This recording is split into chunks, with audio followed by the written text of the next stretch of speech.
deceptive. They're a power program. They should have leaned into power. But they had more yards and more first downs and a better time of possession, and Jim Harbaugh's side of the ball offense scored 45 points. Quarterback made some bad decisions. The defense was atrocious. Blame Harbaugh all you want. He's beaten Ohio State twice. He's been to the playoffs 2 times. In 8 years in Michigan, 10-plus wins 5 times and 2 playoff appearances. It has been a resounding success. He remains a very, very, very strong football coach. I would take him in a heartbeat over almost anybody in college football. As good as Saban, Kirby Smart, and Lincoln Riley are, they didn't get to a Super Bowl. This guy's a great coach. San Diego, Niners, Stanford, Michigan, great coach. Bad game, bad moment, got too gimmicky, but that's okay. His side of the ball scored 45 points. The question becomes, everybody's asking, is Jim going to go to the NFL? The issue is, where? Now that Justin Herbert's going to make the playoffs, the Charger job is not open. That's the job that Harbaugh would take and Sean Payton would take. You get Justin Herbert and those receivers and those edge rushers and that left tackle and that center. The Chargers is the job. They're not going to go pay for Harbaugh or pay for Sean Payton. Historically, they don't pay a lot for coaches. They're certainly not going to fire a guy who makes the playoffs, a young guy in his second year. They're just not going to do it in the crowded AFC. So the question is, Denver. Denver's in cap hell for the next 4 years. They don't have any draft capital next year. It's a tough division. The quarterback could be washed. You got brand new owners. You have a GM who didn't get hired by the owners. Denver's not a good job. Historically, it's a great job. It's not a good job now. So I don't see him leaving.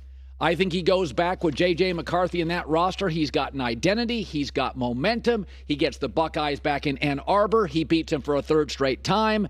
I would not be shocked. I think they end up making the playoffs again next year, and maybe he can get some wins in it. But, you tell me the place in the NFL, Arizona with Kyler Murray. Jim Harbaugh and Kyler Murray's an inferno. Does that sound right?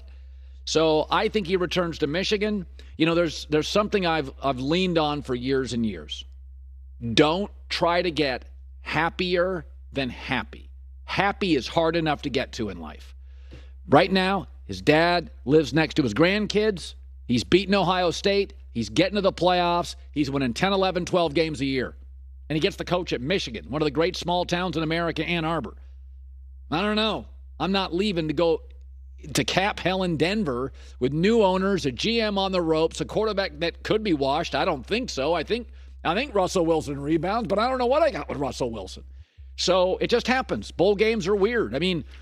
TCU is the least talented team in terms of rivals rankings, top 150 players we've ever had in the final. Who would have guessed Sonny Dykes didn't have huge success in Cal, goes to TCU, and he's got him in his first year. Well, I don't know. It happened. Good story. But I wouldn't leave Michigan. Not now. Maybe in a year if you don't want to go back to Columbus. But I got my quarterback. I got my big rival at my place. I return a lot of my star players. I don't see why I would go take a bad NFL job.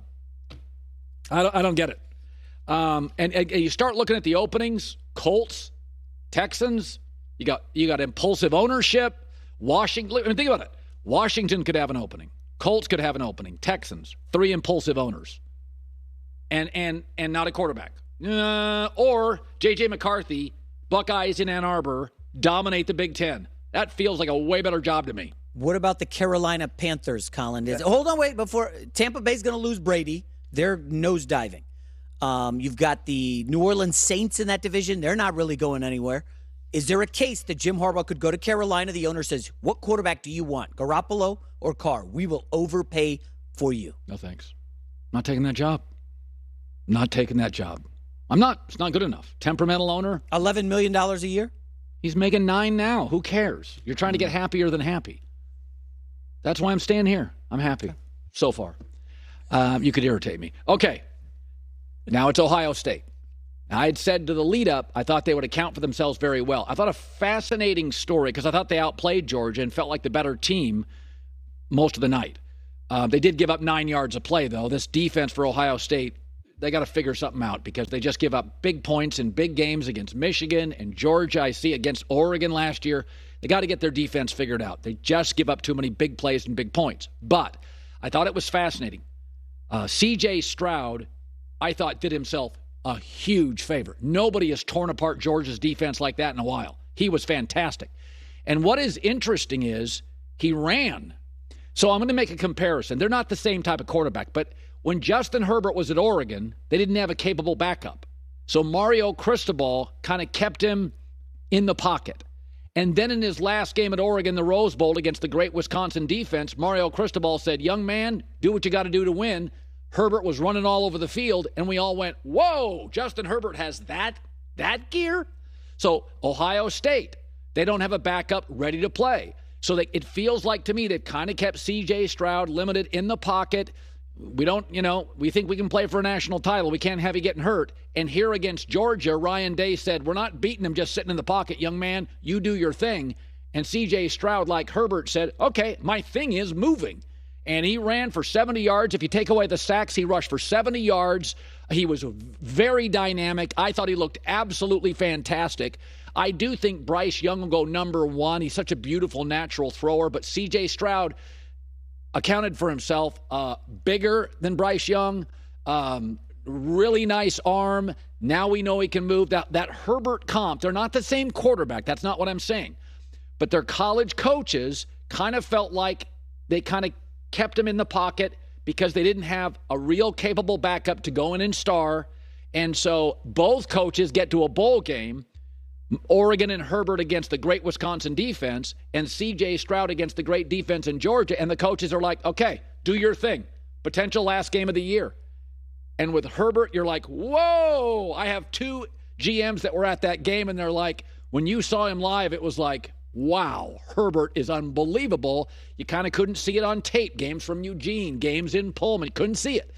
C.J. Stroud, that game, that's why. Now, obviously, he's going to play. But sometimes there's these players who play in bowl games who don't necessarily have to. Now, C.J. Stroud was going to play in the bowl game, obviously. But I don't think I've seen anybody in a bowl game, anybody, that I went, oh, there'll be GMs that I think will talk themselves into C.J. Stroud over Bryce Young. I honestly felt that watching that. He's bigger. He lets it rip. Now, Ohio State has become wide receiver university. So, I mean, let's be honest. Marvin Harrison's kid doesn't get hurt. They probably win that football game. I mean, they are stacked at wide receiver, and they have been for years. They become a wide receiver factory. Used to be, Alabama used to be known for corners. Now they're known for quarterbacks and wide receivers. Ohio State used to be known for linebackers. Now they're known for wide receivers. Their wide receiving talent's insane. So a lot of times it's guys that have beaten their guys badly. But I thought C.J. Stroud was jaw-dropping. It was like, wow, I get that. I get the running too. And it's not like he's just running past guys at Temple. He's running past Georgia guys. Those guys are all playing on Sundays. So my takeaway on Michigan, Harbaugh, stay at Michigan. Great job. Ann Arbor. There's no good NFL things out there now. The Chargers are in. And Ohio State, you outplayed them. Probably should have been a targeting call. Wasn't. You probably would have won if Harrison plays. My takeaway, they couldn't guard him. He was just in positives. Pete Carroll, let Pete cook, has a formula. Now, we talked about Green Bay having an identity. Seattle has more of a formula. Lean into the run game when Kenneth Walker is healthy. Limit the number of throws Geno Smith makes, 35 or fewer. Run heavy, lean downhill, play very aggressive Pete Carroll defense. Pete's had an amazing rebound year. GM John Snyder hit a home run, maybe the best draft in Seattle in a decade. And this is their formula. Now, they don't control their playoff hopes. They can win and still not make it. If Green Bay beats Detroit, my guess is they will. Seattle's out. But it's been a great year, and it's a very, very healthy roster. And unlike baseball or the NBA, if you have a great draft and bring in 5 or 6 starters, you can be a playoff team the next year. Seattle on the precipice of being that. But they've got a formula. It's pretty clear. They hit a home run in the second round with Kenneth Walker. Lean into him. When he's been healthy, they run the ball, limit the exposure of Geno. They don't want him throwing 38, 40.